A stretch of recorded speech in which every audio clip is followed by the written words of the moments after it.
Hello everybody, my name is Ungar, and welcome back to Empires of the Undergrowth. Today we will take control of possibly the strongest species in the game and see how powerful they really are in the final documentary level of the game.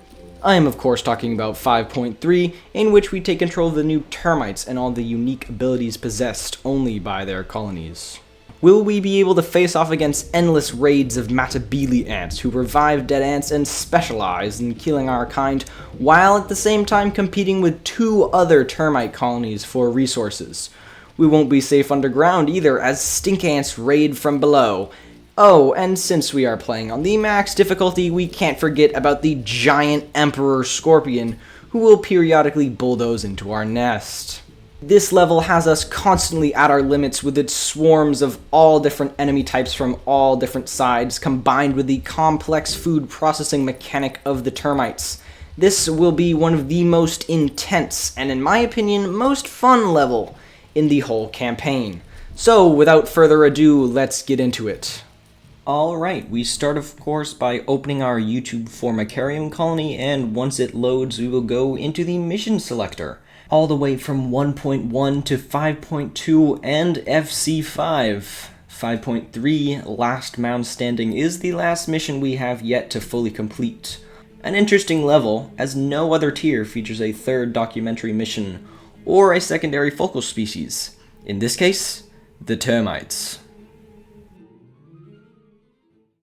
Beginning the level, we have a few starting harvesters and no time to waste. We will almost constantly be getting attacked later on, so it is crucial that we collect as much food as possible in the early game. At the same time, you can see that I'm preparing nest chambers and using the starting food to immediately expand. Like I say, if you're losing in the first 5 minutes, you've already lost. So early game is very important. We will collect the lower food items as they are open for now, but will quickly become guarded by enemies. While our fellows collect food, let us meet the termites. Unlike Tier 4 colonies, termites are quite expensive, so we will need a lot of food. The major worker is the only reliable food collector, being able to carry 15 all the way up to 45 food, which is matched by no other caste. Additionally serving as meat shields in dire cases, but not to be confused with more durable soldiers. Termites don't simply place food down and get the ability to use it like other species, but similar to leafcutter ants, they have a few more steps. The standard miner worker now has the extra jobs of collecting plant matter, digesting plant matter, and depositing it where it can be finally used as food. Even more similar to leafcutter ants, the economy of the termites is slow to begin with, and can take some time for food collected from the surface to be turned into a usable resource. So keep a watchful eye on your production lines. With the amount of combat in this mission and the cost of respawning termites, make sure you have some food in reserve.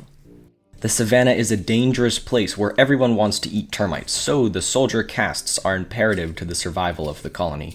Miner soldiers will hamper opponents with their cripple attack, capable of confusing enemies and increasing the damage they take.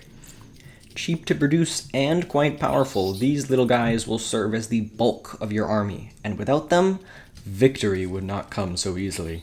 When things get tough like in Matabele raids, the major soldiers are your go-to pick. With high HP and their ability to increase attack speed on hitting their enemies, they are a fine addition to any termite army. For the heart of the colony, you have Her Majesty the Queen, producing eggs and standing still the whole game. Unique to termites is His Majesty the King. With about the same stats as a major soldier, he defends the Queen's chamber and is invincible until her demise. Together, these four distinct and equally important castes make up my favorite colony in the game, and possibly the strongest, Macrotermes bellicosus, the termites. So, how does this level begin? Well, of course by gathering food in order to build up an army, and once we're strong enough, we kill everything that moves. You know, normal Empire stuff.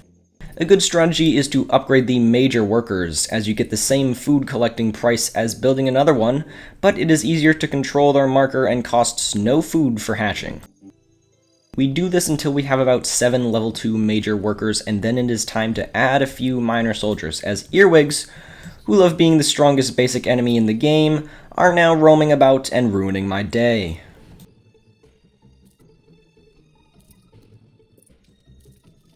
Oh, and of course we can't forget that we literally melt in the sun. So we have to go inside, and since there's no such thing as a free meal in the undergrowth, it's time to beat up our roommates, who just happen to be more earwigs! Since we're down here, clearing out the 2 chambers close to the entrance will help with chamber creation, obviously, and the one near the food stores will get released anyway. You will soon see why. The termite economy is an interesting one, as food takes a while to be fully digested and will sit in storage for a while, as seen by the fact that I already have about 600 in store. The key to keeping this running is making sure your miner workers are safe and sound, so don't let the earwigs take them. Any food that they're in the middle of digesting will be lost forever. Banished to the Shadow Realm. While the termites stay out of the sun like cowards, I guess I should explain the level to you. There are 4 main things to worry about: stink ants, Matabele ants, other termites, and the giant emperor scorpion. Speaking of that fellow, here he is now. This giant of the undergrowth will occasionally enter your nest and gobble up workers. If not stopped, it may kill your queen, but I have not had this happen. Definitely don't want to ignore this fellow though, as he can disrupt your economy by killing miner workers. The scorpion is almost impossible to kill on higher difficulties, and with its wide range of attacks and straight shot into the nest, this beast is sure to cause problems if not prepared for and dealt with on its arrival. Prepare to be breached, my soldiers! The scorpion is here! With how large this guy is, the scorpion would no doubt open that earwig chamber I was talking about, and I don't want to deal with them at the same time as this chunker. I do find it interesting that the first time we see the scorpion, it does not have a health bar, and seems to be a slightly bigger juvenile form of the creature. That doesn't make it any less annoying to deal with, but after sacrificing some of our termites to the beast, it finally shakes our soldiers off and leaves. Although 5.3 does not have its own theme, it sure does give 3.1's a new twist, because the second this starts playing in 5.3, it's breakfast time for the Matabele. Yep, that's right, the Matabele are here for their first raid. You thought you could have time to chill and collect food? Well, too bad. Anyway, let's explain how these guys work. This bar up here, this is each colony's resistance to Matabele raids. They will always attack the north, then south, then Centre Mound? But after that, they will attack based off of which one has the least resistance, and you may wonder where their whole reviving thing comes into play, and that would be the Matabele rehabilitated casualties. Medics can bring back ants who are killed, who will then act as the first wave in the next raid, so hope this number is low if you are next on the menu. Oh well, now that the Matabele have been dealt with, surely I have time to harvest, right? Wrong! Now it's stink ant time. These little mole rats will dig in through the 4 corners of your mound and will dig out any creatures on the way. That's why I dig around the creatures so that they would come directly to me. The only main factor with a reward for fighting though, as they reveal food previously locked in solid rock. I still hate them though, just let me gather food. Finally dealt with, and now it's time to feast. A good strategy is to dig this chamber out, or the scorpion will do it for you, sometimes even on its first appearance, which is a huge problem, but luckily that didn't happen.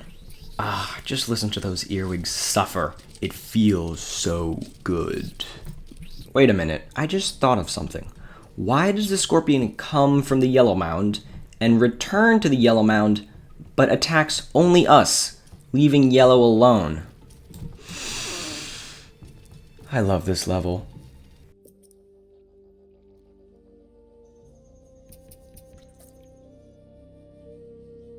Whether you call it foreshadowing, a warning sign, or a banger, the 3.1 track will forever instill fear when I hear it, just because of the Matabele.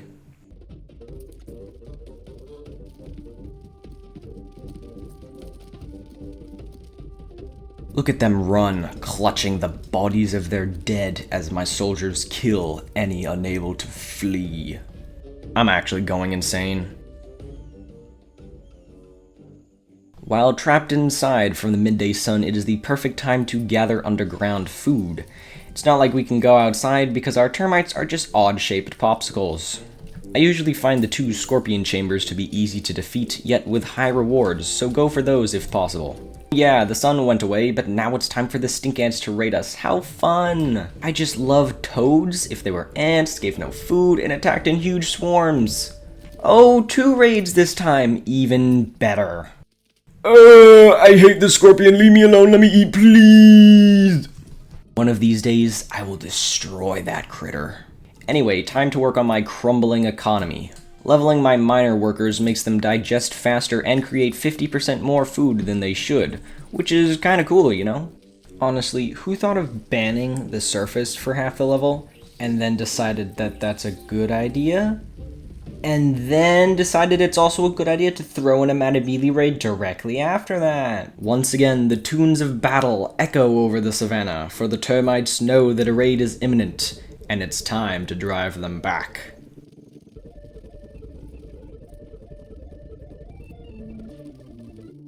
Peace and quiet.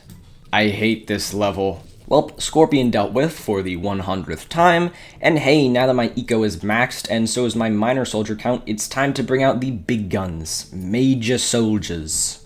So, I made a lot of them, and let's see how well they do against the stink ant wave.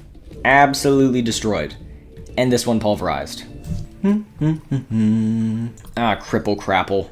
Okay, yellow is dead and things are about to get real. I was honestly not expecting that, but that gives us the chance to end things, and introduces the final main part of the mission, the Enemy Mounds. The blue mound is soon to send a wave of soldiers, and by wave I meant their entire army at us. The enemy armies are much smaller than ours, as they focused on upgrading their forces. Only time will tell which strategy will come out on top, and which mound is doomed to fall. Oh hey, look at the minimap! It's our good friend the Emperor Scorpion, always showing up just in the nick of time to ruin my day. This is gonna be a hard fight. Bring it on.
I'm done with these Matabele. Time to show them the might of the strongest faction in the game.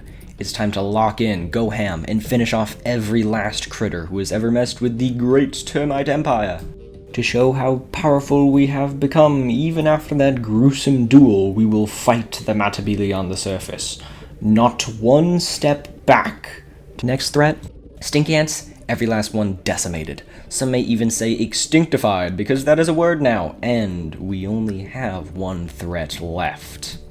One who will face my full wrath. The Blue Colony. What, you thought I would wait for the Matabele to finish them off?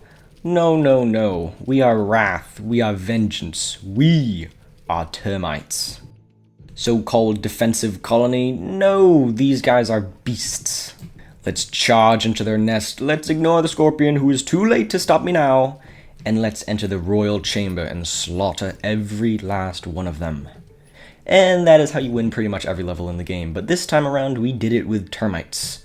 Good game, Savannah, you suck. So, if you did enjoy, please remember to like, subscribe, hit the notification bell, join the Discord with the link in the description. Have a fantastic rest of your day, and I'll see you in the next one. Goodbye!